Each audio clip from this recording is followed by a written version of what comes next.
Assalamualaikum warahmatullahi wabarakatuh.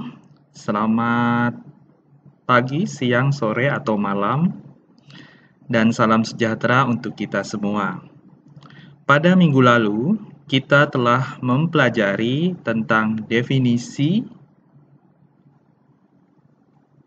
dan bentuk-bentuk energi, serta karakteristik umum dari energi potensial dan energi kinetik. Apa yang akan kita pelajari pada pertemuan kedua kali ini? Yang kita akan pelajari pada pertemuan kedua kali ini ada 4 hal.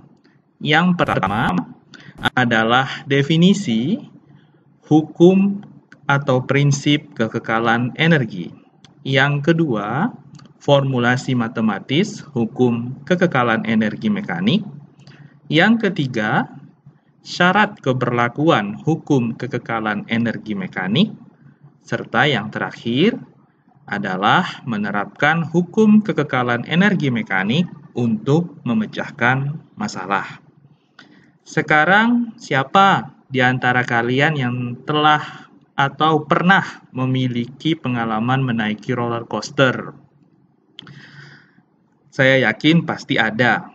Bagi yang belum, jangan berkecil hati. Kalau belum, mari kita sama-sama simak video berikut.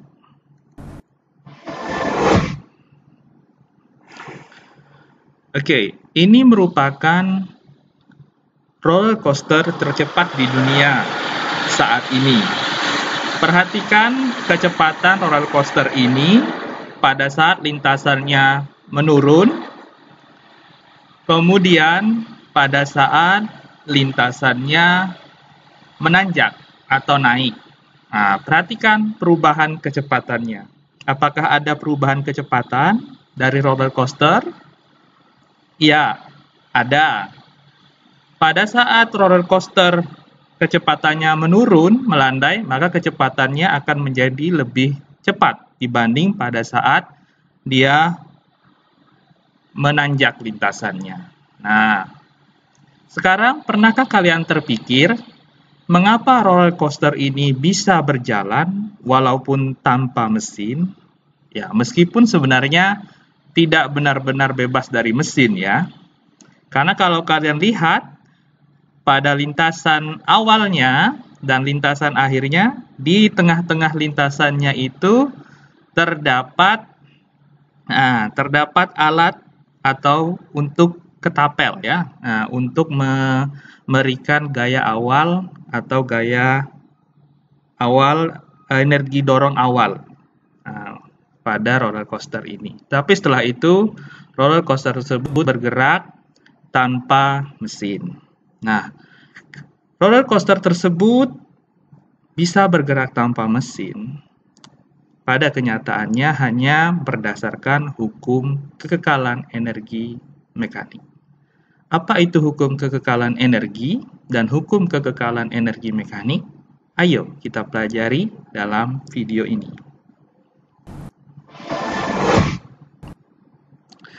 Nah, ide mengenai kekekalan energi ini sudah sangat lama.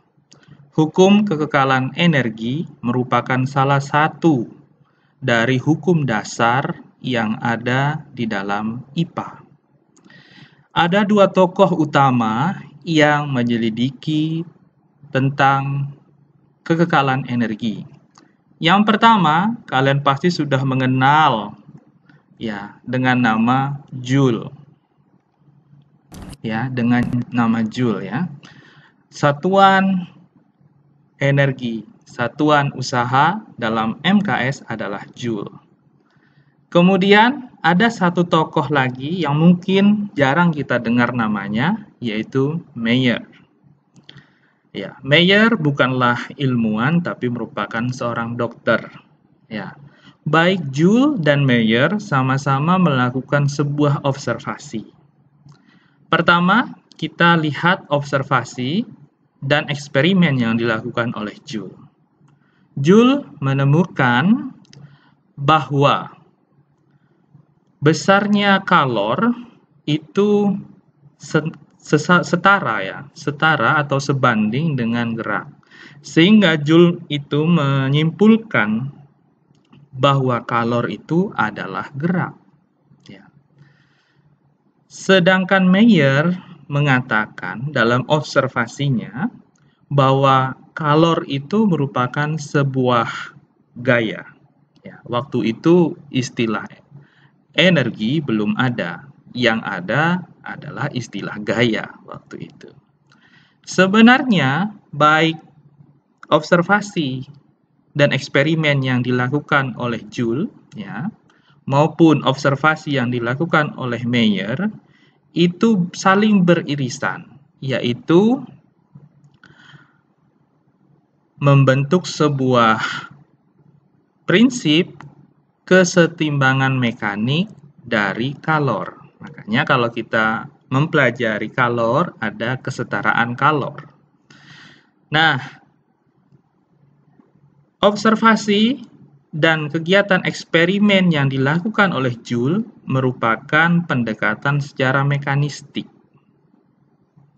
Sedangkan observasi yang dilakukan oleh Mayer merupakan observasi fenomenologis atau berdasarkan fenomena. Irisan dari kedua pendekatan ini melahirkan pendekatan kesetimbangan yang kemudian melahirkan hukum kekekalan energi yang kita kenal saat ini, yaitu energi tidak dapat dimusnahkan dan tidak dapat diciptakan, serta energi hanya dapat berubah bentuk dari satu bentuk ke bentuk lain. Serta energi merupakan kapasitas atau kemampuan untuk melakukan kerja atau usaha. Jadi, dari dua tokoh ini melahirkan sebuah hukum kekekalan energi dan definisinya yang berlaku sampai saat ini. Nah, hukum kekekalan energi sudah kita nyatakan sebelumnya bahwa energi tidak dapat diciptakan atau dimusnahkan. Energi tidak hilang, hanya terjadi perubahan bentuk. Nah, ini disebut sebagai hukum atau prinsip kekekalan energi. Adapun contohnya adalah hukum kekekalan energi mekanik. Nah, jadi hukum kekekalan energi mekanik merupakan contoh dari hukum atau prinsip kekekalan energi.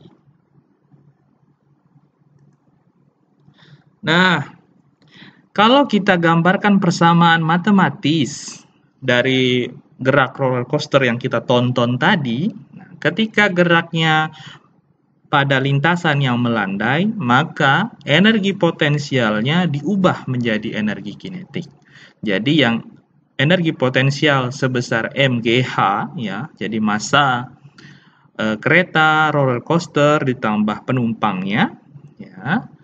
Kemudian diukur berapa ketinggiannya dari permukaan bumi, kemudian dikali dengan besar percepatan akibat gaya gravitasi bumi yaitu 9,8 meter per sekon, seluruhnya akan diubah menjadi energi kinetik dengan sebesar setengah mv kuadrat, dengan v adalah kecepatan atau kelajuan dari roller coaster. Sehingga dari sini berlaku hukum konservasi atau hukum kekekalan, yaitu sebuah hukum fisis yang diidentifikasi sebagai sebuah kuantitas yang tidak berubah terhadap waktu. Sehingga definisi hukum kekekalan energi itu ada 3. Yang pertama, energi tidak dapat diciptakan atau dimusnahkan, tetapi hanya dapat ditransfer ya, dari satu bentuk ke bentuk lain. Kemudian yang kedua, total energi pada sebuah sistem tertutup itu selalu sama. Kemudian yang ketiga, energi hanya dapat berubah dari satu bentuk ke bentuk lain. Tetapi jumlah total dari energi selalu sama selama sistem yang ada itu dianggap tertutup. Kalau sistemnya terbuka, tentu tidak berlaku hukum kekekalan energi.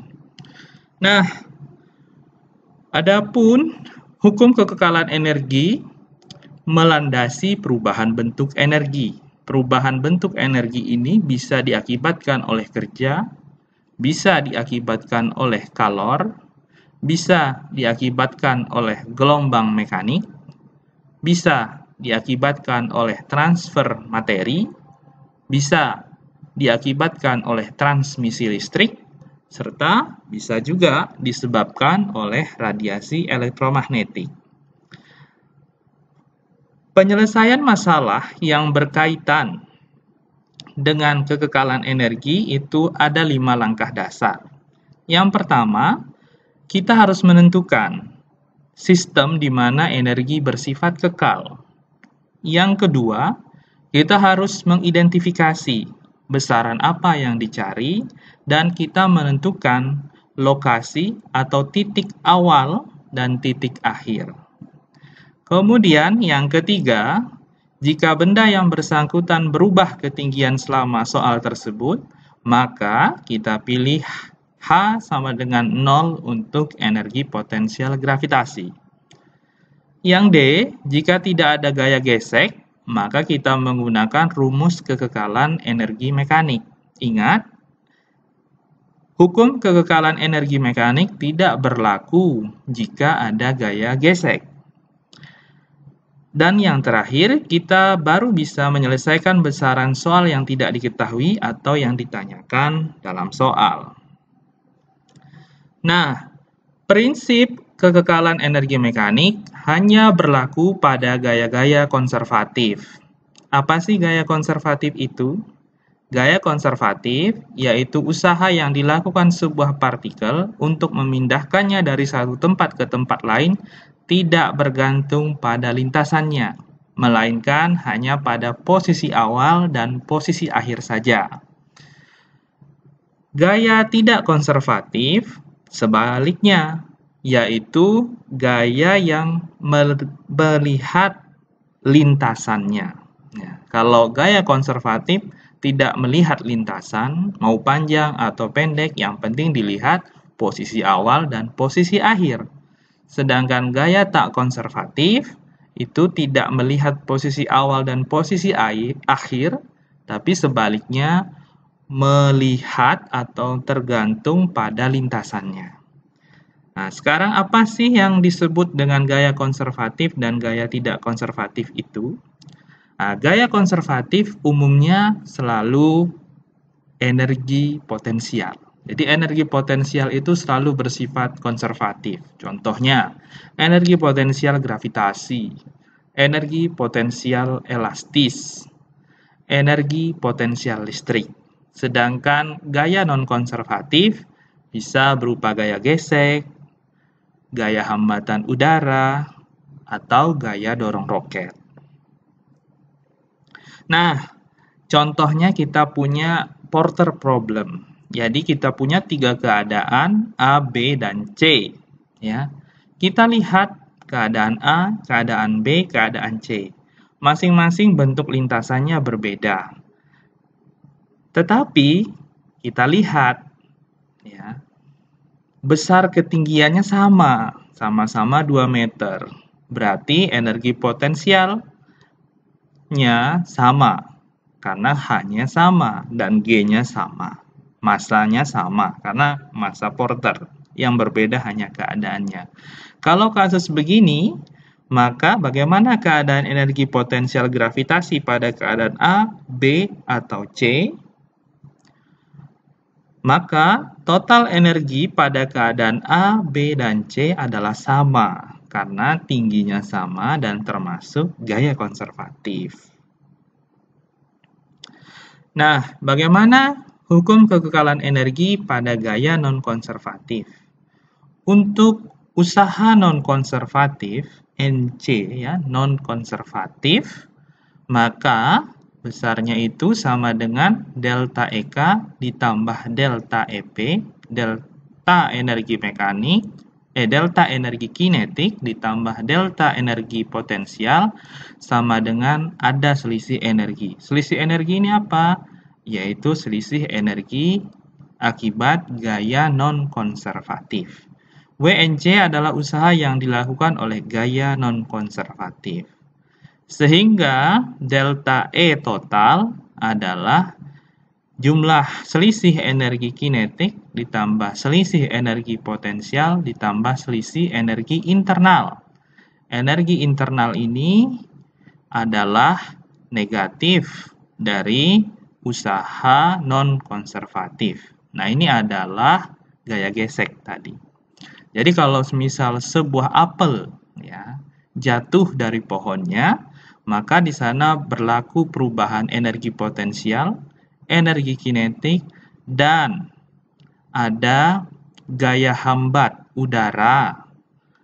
Nah, inilah yang disebut gaya hambat udara ini disebut delta energi internal atau negatif dari usaha non-konservatif. Dari rumus tersebut didapat bahwa jumlah energi kinetik dan energi potensial suatu benda akan tetap jika gaya-gaya yang bekerja pada benda bersifat non-konservatif. Karena pada usaha non-konservatif, delta EK ditambah delta EP sama dengan 0. Nah, hukum kekekalan energi mekanik, syarat keberlakuannya adalah tidak ada gaya non-konservatif. Sehingga besarannya adalah hanya memperhatikan titik awal dan titik akhir.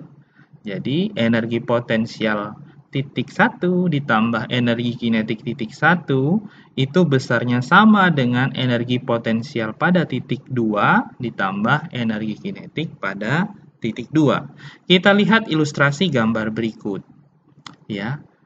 Pada awalnya misalnya sebuah mobil itu berada pada ketinggian H, ya, energi potensial sebesar 100 Joule, ya. Kemudian ketika bergerak, maka energi potensialnya semakin lama semakin berkurang, sedangkan energi kinetiknya semakin lama semakin naik. Hal ini karena energi potensial berubah bentuk menjadi energi kinetik atau sebaliknya. Nah, tetapi total energinya sama. Nah, ini adalah hukum kekekalan energi mekanik. Sehingga hukum kekekalan energi mekanik itu sering disebut jumlah energi awal sama dengan jumlah energi akhir. Ini berlaku pada sistem yang terisolasi. Nah, misalnya kalau pada proses pengereman ada energi yang berubah menjadi panas. Nah, ini tidak berlaku hukum kekekalan energi mekanik karena pengereman adalah termasuk gaya non-konservatif. Energi tidak dapat diciptakan atau dimusnahkan. Nah, di sini hanya dapat berubah bentuk ya, dari energi potensial ke energi kinetik atau sebaliknya. Nah, demikian juga halnya dengan bandul ya, bandul fisis ya. Jadi bandul fisis kita lihat ya kecepatannya ketika kecepatannya menanjak ya, ketika bandulnya menanjak menjauhi garis normal, maka kecepatannya akan berkurang. Tapi sebaliknya ketika bandulnya menuju ke garis normal, maka kecepatannya akan semakin cepat. Nah, bisa dianalisis dengan menggunakan hukum kekekalan energi mekanik. Jumlah energi awal sama dengan jumlah energi akhir. Demikian juga untuk kasus jet coaster ya. Prinsipnya sama. Jadi prinsip hukum kekekalan energi ini bisa diterapkan untuk berbagai keadaan kasus. Nah, sekarang kita aplikasikan pada sebuah contoh soal. Misalkan sebuah batu dijatuhkan dari ketinggian 3 meter. Hitung laju batu ketika telah mencapai posisi 1 meter di atas tanah. Nah, tentu kita harus menentukan sistemnya. Sistemnya adalah batu dan permukaan tanah. Ya, batunya pada ketinggian 3 meter. Ya, kemudian dijatuhkan. Kemudian ditanyakan ketika mencapai ketinggian 1 meter, berapa lajunya? Oke. Karena dia jatuh bebas, berarti V1 sama dengan 0 pada saat pelepasan. Ya, tidak diberikan gaya dorong atau gaya awal. Y2 adalah 1 meter, sedangkan Y1 adalah 3 meter. Maka kita tinggal menerapkan EP1 ditambah EK1 sama dengan EK2 ditambah EP2. Atau setengah MV1 kuadrat ditambah MGY1 atau MGH1 boleh. Sama dengan setengah MV2 kuadrat ditambah MGY2 atau H2 ya. Nah, kemudian kita masukkan besaran-besarannya. Kemudian kita hitung, akhirnya ketemu bahwa kelajuan pada posisi 1 meter di atas permukaan tanah itu sebesar 6,3 meter per sekon. Kemudian contoh yang lain. Contoh sebuah roller coaster ya, pada sebuah bukit ada ketinggian 40 meter. Kemudian ditanyakan laju roller coaster di kaki bukit. Kemudian pada ketinggian berapa lajunya akan menjadi setengahnya. Tentukan Y sama dengan 0 di kaki bukit. Nah, di sini kita harus menentukan karena dia menerapkan hukum kekekalan energi mekanik, berarti tidak ada gaya dorong awal. Sehingga V1 sama dengan 0 ya. Kemudian H1 adalah 40 meter, G 9,8. Kemudian H2 karena di dasar ya, di kaki bukit, di dasar kan berarti ketinggiannya sama dengan permukaan tanah, sama dengan 0 meter. Sehingga diperoleh V2 adalah 28 meter per sekon. Kemudian untuk kasus yang B, jika V-nya adalah setengahnya, berarti setengah dari 28 adalah 14 meter per sekon. Y2-nya tidak diketahui, tetapi Y sama dengan 0 di kaki bukit. Sehingga setengah MV1 kuadrat ditambah MGY1 kuadrat ya, sama dengan setengah MV2 kuadrat ditambah MGY kuadrat. Yang kita cari adalah Y2, sehingga dapatlah Y2 sama dengan 30 meter. Nah, kalian bisa mengeksplorasi bahan bacaan tentang hukum kekekalan energi dan aplikasinya pada bahan ajar mata kuliah zat dan energi dan perubahan yang telah disediakan di LMS. Silakan kalian download dan kemudian baca lebih lanjut.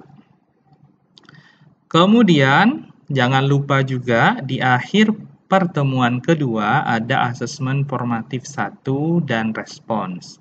Silakan mengisi asesmen formatif 1 dan respon pada link berikut sesuai dengan jam yang telah ditentukan oleh dosen pengampu. Atau kalian juga bisa men-scan QR code di bawah ini. Form akan bisa diisi sesuai dengan waktu yang telah ditentukan oleh dosen pengampu. Selamat belajar. Jangan lupa untuk terus semangat. Ya, untuk terus semangat meskipun perkuliahan kita dilakukan secara daring, baik secara sinkronus maupun secara asinkronus. Sampai jumpa di lain waktu dan jangan lupa bahagia. Wassalamualaikum warahmatullahi wabarakatuh. Saya akhiri sampai di sini.